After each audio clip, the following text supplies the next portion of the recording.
Hey guys, my name is Will, and in this video I will show you all the equipment that you need for your very first ghost investigation.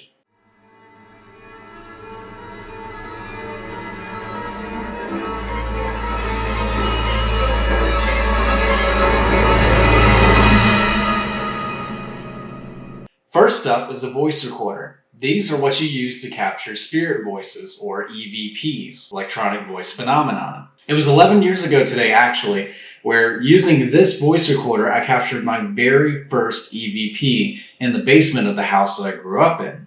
If you want to learn how to use a voice recorder, click this card to learn more. Next is a flashlight.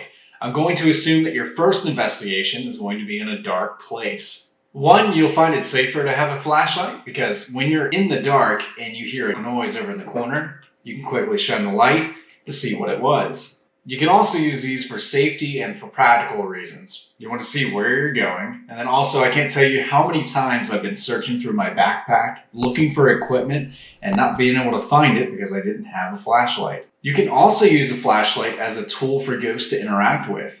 You can have the ghost click the button or turn the flashlight on or off or move it. It gives you some sort of interaction that you can have with the spirits. And the last piece of equipment that you need for your first investigation is your cell phone. Cell phones are great because it's a voice recorder as well as a flashlight all in one. You can also download apps if you wanted to use like a spirit box or any other paranormal applications that you can think of.